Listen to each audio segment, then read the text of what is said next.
isolated dysfunction or damage of either of the main branches of the bundle of His is commonly observed.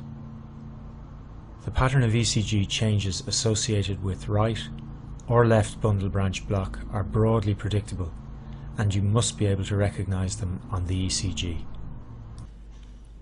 If we analyze again the major ventricular depolarization vectors dictating the QRS complex morphology, you will remember from section 1 that the early flow of depolarization in the mid-zone of the interventricular septum from an intact left bundle branch produces a small physiological Q wave in lead V6 and R wave in lead V1.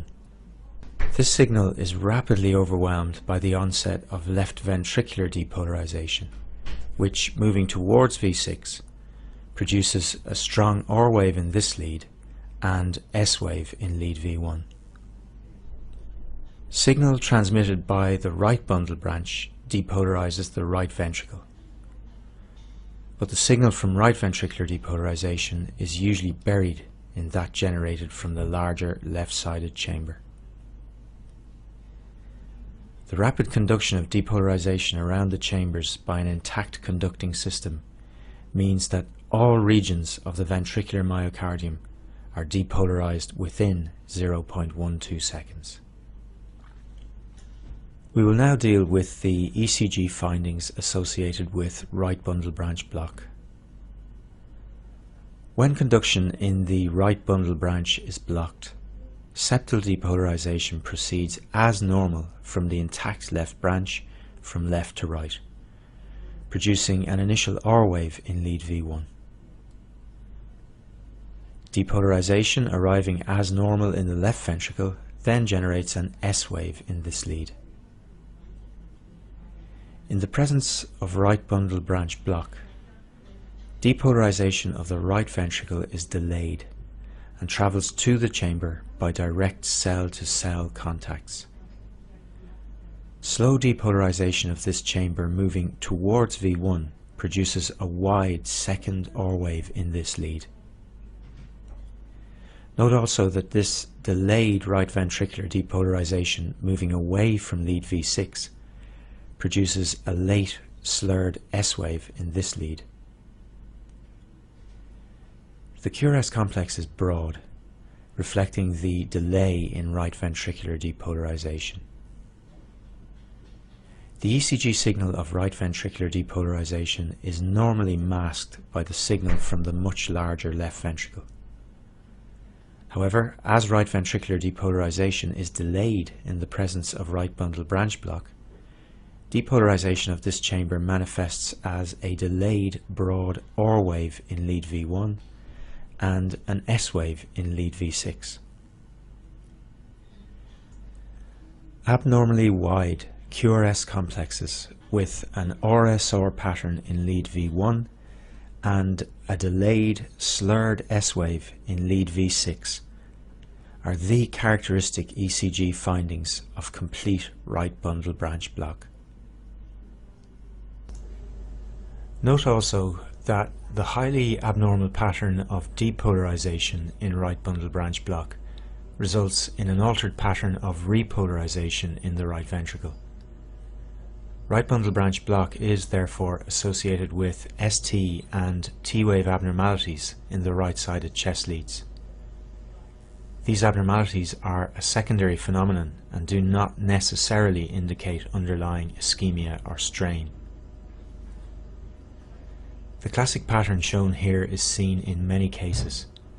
However, it is important not to become over-reliant on the presence of the RSR pattern or so-called rabbit's ears appearance in V1 to make the diagnosis. In many cases of right bundle branch block, the RSR pattern in V1 is not identifiable.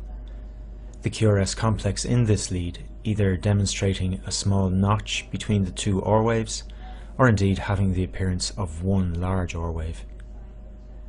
The presence of a slurred S wave in lead V6 is said to be more reliable in the diagnosis of right bundle branch block. Also, the QRS complex in lead V1 must be overall positive to make this diagnosis. So, to identify complete right bundle branch block, apply the following criteria. The right bundle branch of the ventricular conducting system is a relatively thin filament, and within the intraventricular septum it lies close to the subendocardial surface of the right ventricle. It is therefore liable to compressive damage secondary to increased pressure in the right ventricular chamber. So right bundle branch block on the ECG may arise secondary to a chronic increase in right ventricular pressure, for example in primary pulmonary hypertension or cor pulmonale, or due to an acute rise in right ventricular pressure in, for example, an acute pulmonary embolism. In addition, right bundle branch block may occur secondary to a wide variety of heart diseases, either congenital or acquired. The right bundle branch is supplied by septal branches of the left anterior descending artery, and so new onset right bundle branch block may be observed in myocardial infarction secondary to obstruction of this artery. Amongst many other potential causes, the right bundle branch may also be affected in diffuse cardiac diseases, such as myocarditis or cardiomyopathy. Iatrogenic causes are also recognized, such as damage during pacemaker placement or right heart catheterization. You can see from this list, which is by no means exhaustive, that right bundle branch block on the ECG can be a useful pointer towards a diverse range of significant diseases. However, it is important to realize that complete right bundle branch block is also observed on the ECG of a proportion of healthy individuals with no underlying heart or lung problems. The interpretation of the significance of right bundle branch block on the ECG is completely determined by the clinical context. The ECG findings in left bundle branch block are also predictable. When flow in the left bundle branch is blocked, depolarizing signal released from the terminal branches of the right bundle branch moves into the septum. The direction of travel of the depolarization wave within the intraventricular septum has therefore been reversed, and is now moving from right to left, the opposite direction to normal. This early signal is moving towards V6, resulting in an initial positive deflection in this lead.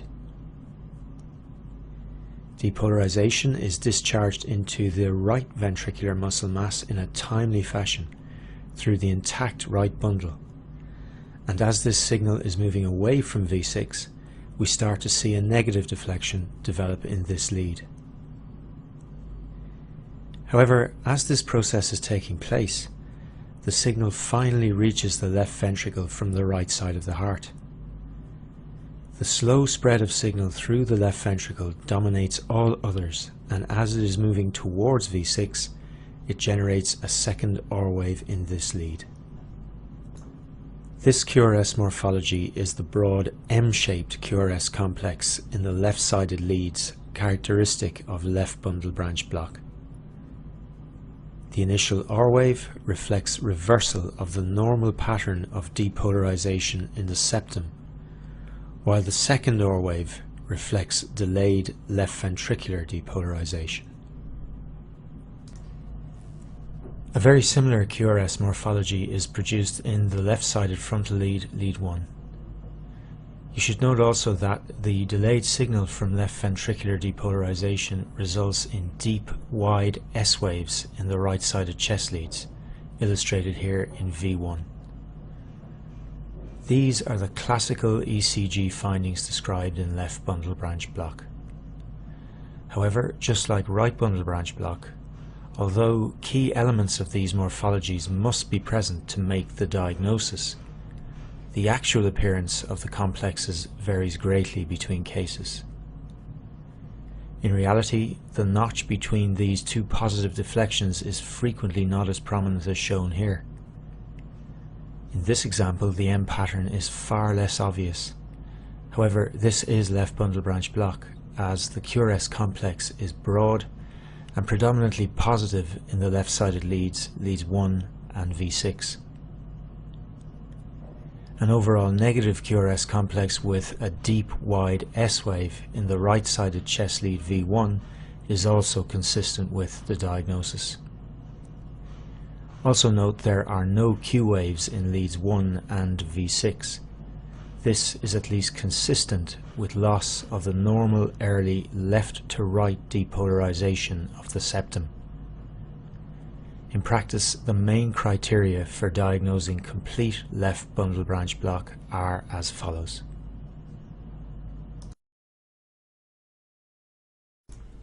The complete lack of concordance between QRS complexes and T waves in left bundle branch block should also be emphasized. In left bundle branch block, this is expected. The grossly abnormal pattern of depolarization produces secondary abnormalities of repolarization with ST elevation or depression in various leads and complete loss of concordance between QRS complexes and T waves across all leads.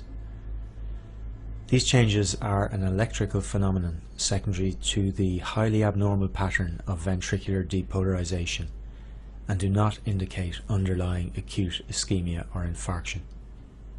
Block on an ECG is a highly abnormal finding. Significant damage to the left bundle branch is commonly seen in infarction secondary to obstruction of the left anterior descending artery. A new onset left bundle branch block may be the presenting ECG abnormality in a patient with anterior MI. Damage to the left bundle branch in this situation tends to be permanent following resolution of the acute MI, and the chronic ST changes associated with left bundle branch block then make interpretation of the ECG at any subsequent presentations with chest pain difficult. The left bundle branch may also be damaged in diseases causing diffuse damage to the left ventricle, for example hypertension, myocarditis, or cardiomyopathy from whatever cause.